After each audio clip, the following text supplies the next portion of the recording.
Homemade lava lamp. How to measure your lung capacity. How water can defy gravity. Orange candle. Magic match trick.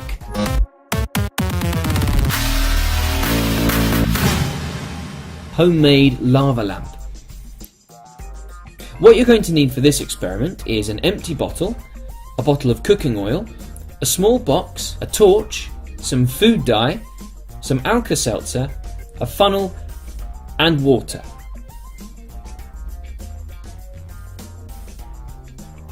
First of all, take your water and your funnel and very carefully pour some water into your bottle. You'll need to fill the bottle about a quarter of the way up.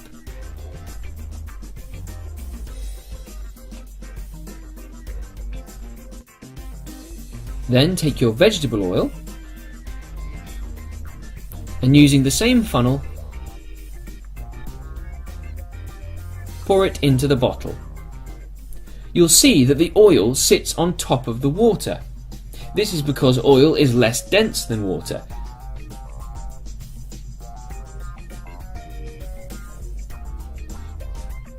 Then take your food dye. For this experiment, I've chosen to use blue because it's my favourite colour, but you can use any that you like. And place some food dye inside the bottle. You'll see that it immediately goes straight through the oil and into the water.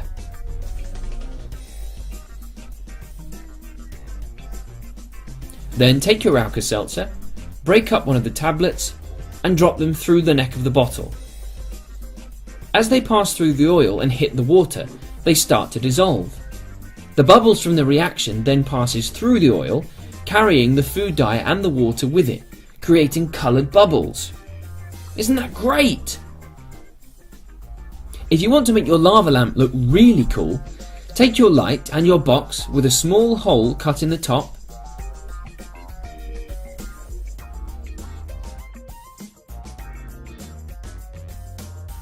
and place your bottle on top of it. Once you turn out any other lights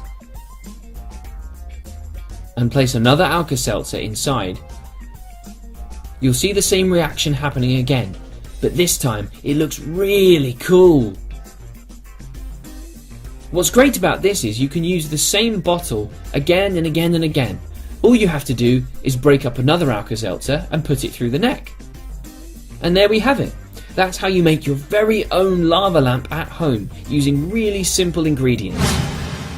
How to measure your lung capacity. This is a really simple experiment. All you're going to need is a measuring cup, a jug of water, a large bottle, a marker pen, some tape, a funnel, a length of hose, and a large bowl of water.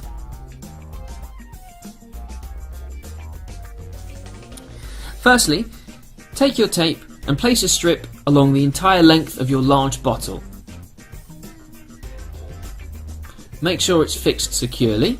Then take your funnel, put it into the neck of the bottle and pour 250 millilitres of water inside.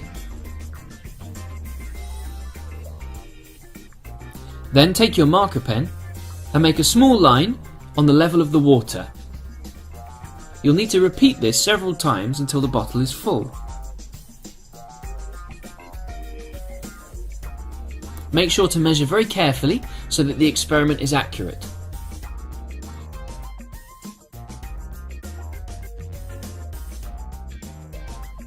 Keep going. You'll need to be patient for this one.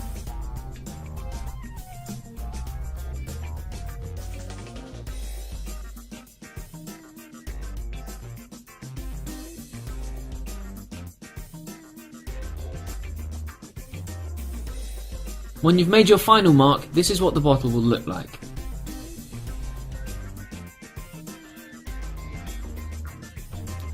Then take a bit more water and fill up the whole bottle. The next part of the experiment is quite tricky, so you may need help from an adult. Place one hand over the neck of the bottle and very carefully turn it upside down and place the neck inside the water. Doing this will mean that all of the water inside the bottle stays in and none gets poured out. Then take the hose and very carefully, making sure that the neck of the bottle stays inside the water, place one end of the hose inside the bottle. The way this experiment works is that by blowing air inside the bottle, you're replacing all of the water inside with air. Then, using the marks on the side of the bottle, you can simply count what volume of water has been replaced. All that's left is to use one hand to hold the bottle down, and then, taking a deep breath in, blow as hard as you can through the hose. When you're finished, count all of the marks that are above the water level. You can see here that after I've done it, there are 17 marks above the water level. Then, using this simple maths, you can work out your lung capacity. 17 times 250 equals 4,250 millilitres. Divide this number by 1,000 and you get 4.25, which is the number of litres of my lung capacity. This number will change depending on how many marks are left when you finish blowing in. How water can defy gravity. Now, for this experiment, you're going to need a glass half filled with water, a piece of card, and a bucket. Very simply, take the glass, put the piece of card on top and hold it firmly down with your hand, then swiftly turn the glass upside down. You'll see that a little bit of water escapes, but otherwise everything stays inside. And when you take your hand away, you'll see that the card is sucked onto the surface of the glass. This is because gravity is trying to pull the water out of the glass, but the card prevents any air from getting inside, which creates a vacuum. The water is literally defying gravity.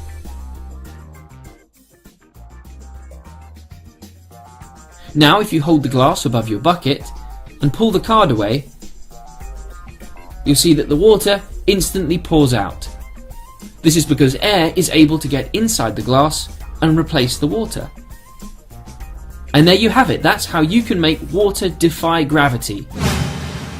Orange candle, proving that you don't need a wick and wax to make a candle. For this experiment, you're going to need some matches, an orange, a knife, a sharp knife, so do be careful, and some olive oil. Firstly, take your knife and very carefully cut into the orange. You want to cut deep enough to go just beyond the skin, but no further than that. Make sure you cut all the way around the orange. Then very carefully, using your thumb, dig into the orange just below the layer of the skin. The reason we're being so careful is because even though we want to remove all of the orange, we want to try and keep the stalk from the centre of the orange attached to the skin, because that's going to be really important later on. Carefully pull the two halves of the orange apart and place one of the halves to one side. Then very carefully remove the orange from the inside of the skin. If you twist the orange out, you'll see that the stalk stays attached to the inside of the skin. There you go, easy. You should be left with something that looks a little bit like an upside down mushroom. Then take some of your oil and pour it inside the orange skin. You want to make sure that some of the oil gets on top of the stalk of the orange. Then take your matches and very carefully start to light the stalk of the orange. This might take a little bit of time, so do be patient. Eventually you'll see that the stalk of the orange catches light. This is because the orange acts as a natural wick for the oil. A candle burns by vaporizing the wax, or in this case, olive oil. If you like, you can also use the other half of the orange to create a windshield for your orange to make sure that it stays alight for longer. And there you go, that's how you make your very own orange candle. Magic match trick. All you'll need for this experiment are a few simple ingredients. You'll need a coin, some scissors, a matchbox, and some matches. Because we're using sharp scissors and a flame in this experiment, make sure an adult is present when you're performing it. Firstly, take your scissors and make a very small hole near one end of the matchbox. It just has to be big enough for you to put a match inside. Place the coin at the other end of the matchbox. Take your two matches and place one through the hole that you've made with the scissors, making sure that it's upright. Then very carefully take your second match and balance it with one end on top of the coin and the head balancing on top of the other match. Light the leaning match in the middle.